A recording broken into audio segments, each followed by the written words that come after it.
పెళ్ళయింది నాకు 28 మే 2025. అయితే పెళ్ళైన 2 monthsకే నా మీద null and void case Rajiv వేయడం జరిగింది.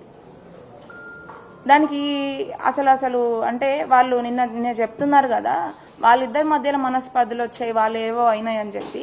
వాళ్ళు మనస్పర్ధలు వస్తే అసలు ఆ ప్రాబ్లమ్స్ ఏంటి, అసలు నేను చేసిన తప్పేంటి? వాళ్ళు పెళ్ళైన 2 monthsకే అసలు నా మీద డైవర్స్ ఫైల్ చేయాల్సిన అవసరం ఏముంది? మరి డైవర్స్ ఫైల్ చేస్తుంటే అది ఖచ్చితంగా వాళ్ళ తండ్రికి తెలియకుండా అయితే చేయరు కదా. వాళ్ళ తండ్రి హెల్ప్తోనే, ఖచ్చితంగా వాళ్ళ కుటుంబ సభ్యుల హెల్ప్తోనే 2 monthsకి డైవర్స్ ఫైల్ చేయాల్సిన అవసరం ఏముంది నా మీద? నేను ఇంట్లో ఉండంగానే. అండ్ ఆ విషయం నాకు ఇప్పుడు అంటే మరి మీకు పెళ్ళైన మరి మీకు ఆగస్ట్ ఇది ఏంటి పెళ్ళైన 2 monthsకే మీకు తెలిస్తే మరి ఇప్పుడు దాకా మీరు ఉండడానికి కారణం ఏంటి అని మీకు క్వశ్చన్ రావచ్చు. నాకు ఈ ఆగస్ట్లో null and void divorce file చేశారనే విషయం నాకు రీసెంట్గా తెలిసింది. అది ఎప్పుడంటే 1 year అంటే వాళ్ళకి ఏంటంటే 2 monthsలో డైవర్స్ ఫైల్ చేసింది వాళ్ళ నా మీద. అది కోర్ట్ అనేది డిస్మిస్ చేసింది. ఎందుకంటే దాంట్లో వాళ్ళు రాసిన అలిగేషన్స్ అనేది తప్పు కాబట్టి, నేను సరిపడిన ఆధారాలు దానికి సూటబుల్ థింగ్స్ దాంట్లో లేవు కాబట్టి కోర్టే దాన్ని డిస్మిస్ చేసేసింది. కాబట్టి వాళ్ళు అంటే ఇది 1 year తర్వాతనే ఖచ్చితంగా వేయాలి అని చెప్పేసి వాళ్ళకి క్లియర్గా అర్థమైపోయింది. నల్ అండ్ వాయిడ్ అని అంటే అది 1 year లోపు వేసుకునే అదనమాట. దానికి తగ్గ ఆధారాలు లేవు కాబట్టి దాన్ని డిస్మిస్ చేసి 1 year తర్వాత వాళ్ళు కేసు ఫైల్ చేయడం జరిగింది. సో ఈ గ్యాప్లో వాళ్ళు కొన్ని అంటే 1 year డ్రాగ్ చేయాలి కదా. మరి ఈ 1 yearలో ఏం చేద్దాము అని చెప్పేసి 1 yearలో అన్ని సర్వరకాలుగా సర్వ విధాలుగా ఈ విషయం బయటికి రాకుండా అసలు విషయాలు దాచిపెట్టి వీళ్ళని ఎట్లా టైంపాస్ చేయాలి. ఎందుకంటే మొహం మీద వెంటనే మాకు మీ అమ్మాయి నచ్చలేదు, మాకు వద్దు అని చెప్తున్నారు అనుకోండి, మా తప్పైతే ఏం లేదు.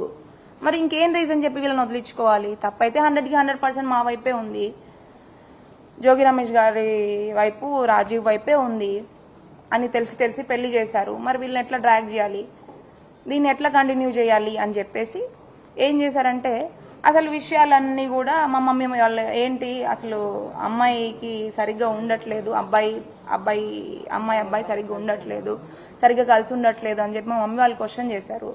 వచ్చారు, అడిగారు.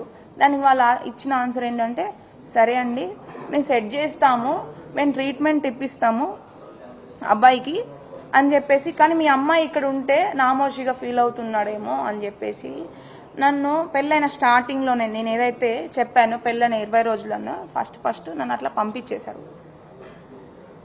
నన్ను పంపించేసి ఇంకా అప్పటి నుంచి ఇప్పటి వరకు కూడా నేను మధ్యలో వెళ్ళి ఒక చుట్టంలాగా ఒక 2 times వెళ్ళేసి వచ్చాను. దాంట్లో ఒకసారి ఏంటంటే ట్రీట్మెంట్ ఇంకెన్ని మంత్స్ పడుతుంది, ఎంత టైం వెయిట్ చేయాలి. మా మమ్మీ డాడీ కూడా కొత్తగా పెళ్ళైంది అమ్మాయికి, మరి 2 రోజులు మేము నా కూతుర్ని ఇంట్లో పెట్టుకొని మేము ఇట్లా బాధపడుతూ ఉండాలి, మేము కూడా ఎన్నో ఆశలతో మంచిగా ఉంటుందని చెప్పి పెళ్లి చేశాం కదా.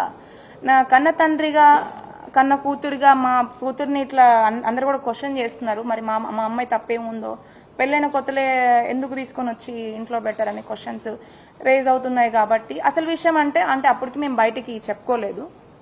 అన్ని మంత్స్ నన్ను పంపించిన తర్వాత కూడా కొన్ని మంత్స్ వరకు నేను మా ఇంట్లోనే ఉండాల్సి వచ్చింది. అప్పటి వరకు మా మమ్మీ డాడీ కూడా బయటకి ఎవరికి చెప్పుకోలేదు, ఇట్లా ప్రాబ్లం వచ్చింది అని చెప్పి.